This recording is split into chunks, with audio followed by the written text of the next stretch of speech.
Lahore has been engulfed in toxic smog since last month, with the air quality index hitting 1900 near the Pakistan-India border. Record high pollution levels in Punjab have led to school closures and kept government employees home. Authorities warn a full lockdown could follow if residents don't follow smog-related precautions like wearing face masks, as doctors report a surge in smog-related illnesses.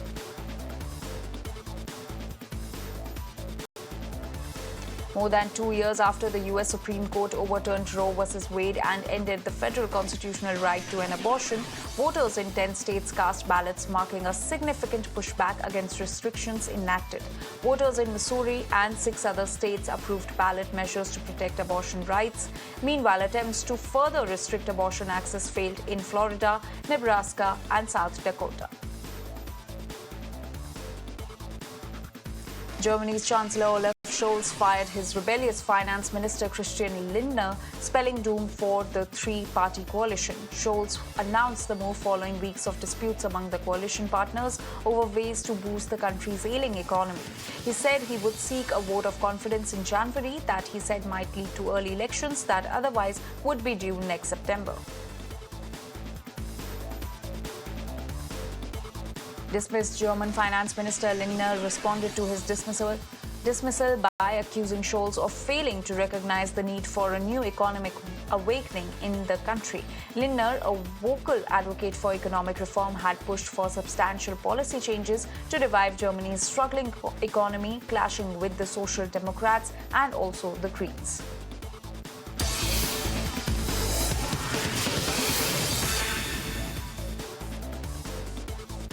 Hezbollah's leader Naim Qassem said in a speech released on Wednesday that the militant group is not basing its expectations on the results of the American elections, adding that it had no value to the group. His speech came on the day marking the 40-day mourning period since former Hezbollah chief Hassan Nasrallah was assassinated in Beirut.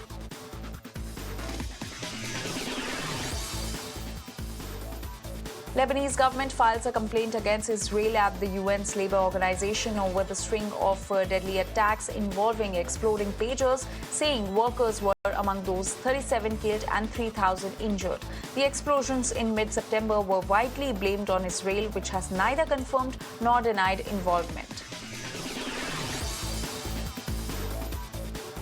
Australia's government announces that it will introduce world-leading legislation to ban children under 16 years old from social media. Prime Minister Anthony Albanese said that the proposed legislation will come into force 12 months after passage. The move comes as parents increasingly call for the children to be protected online, and with the opposition party promising a social media ban for children under 16 if it wins elections due by May next year.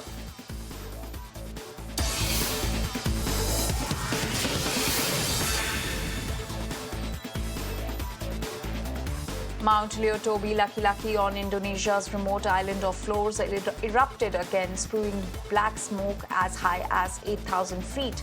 The Indonesian government had earlier evacuated at least 16,000 residents from villages around the active volcano after the recent series of eruptions on Monday killed 9 people and injured dozens of others.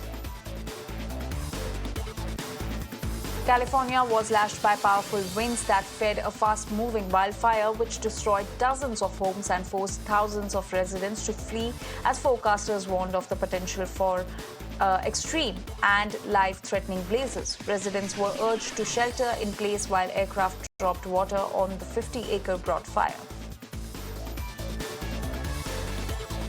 And Hurricane Rafael made landfall in Cuba as a powerful Category 3 hurricane shortly after powerful winds knocked out the country's power grid. Forecasters warned this could bring life-threatening storm surges, winds and flash floods to western swaths of the island. This is the second total blackout in 1 month.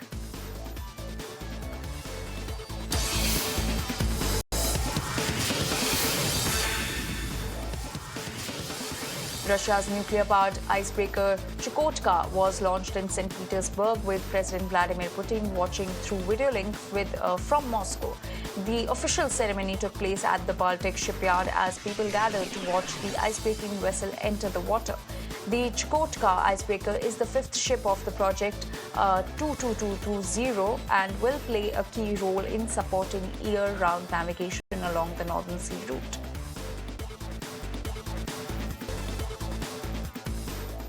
Rapper Tekashi 6ix9ine struck a deal to end his current jail stint, agreeing to serve a month behind bars for violating the terms of his release after a felony conviction.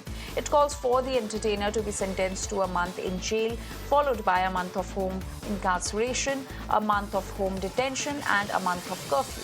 He would also be subject to electronic monitoring. Tekashi was within a few months of being free from court supervision when he was arrested on October 29 after his probation officer complained that he wasn't following rules.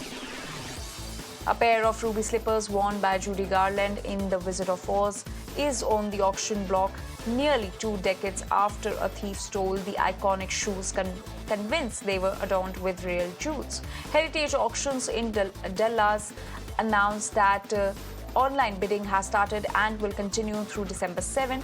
The iconic shoes were on loan to the Judy Garland Museum in Minnesota when they were stolen in 2005. Their whereabouts remained a mystery until the FBI recovered them in 2018.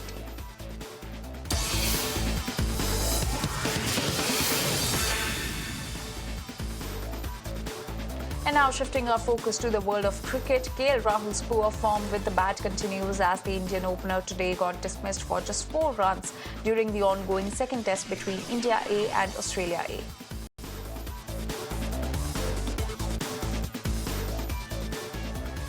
Meanwhile, West Indies cruised to a stunning 8-wicket win over England to secure the 3-match ODI series 2-1. Chasing a humble total of 264 runs, Brandon King and KC Karti smashed individual centuries to help the Windies complete the hunt in 43 overs. And Afghanistan stunned Bangladesh at Sharjah to take a 1-0 lead in the 3-match ODI series. In chase of 235 runs, Bangladeshi batters failed miserably as the Afghan bowlers wrapped up the match in 34 overs to secure a 92-run victory.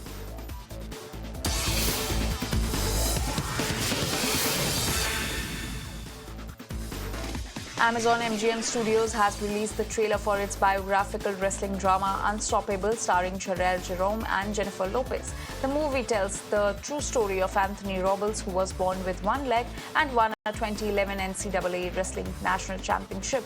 The movie is set to hit select theaters on December 6th and is scheduled for a wider release on January 16th.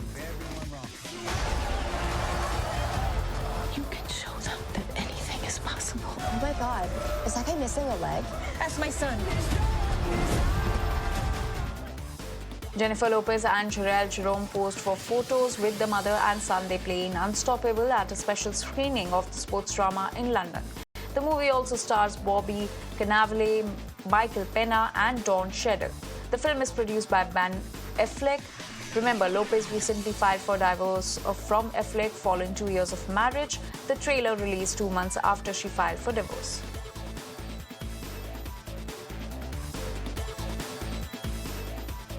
It might not be the holidays yet, but Amazon's MGM want you to hang up your stockings early as they have released the high-concept Christmas caper starring Dwayne Johnson, Chris Evans and J.K. Simmons in red one. The story tells of a villain who kidnaps Santa Claus from the North Pole. An elf operative joins forces with the world's most accomplished tracker to find him and save Christmas. Last night, Red One, also known as St. Nicholas of Myra, was abducted. Are you saying Santa Claus?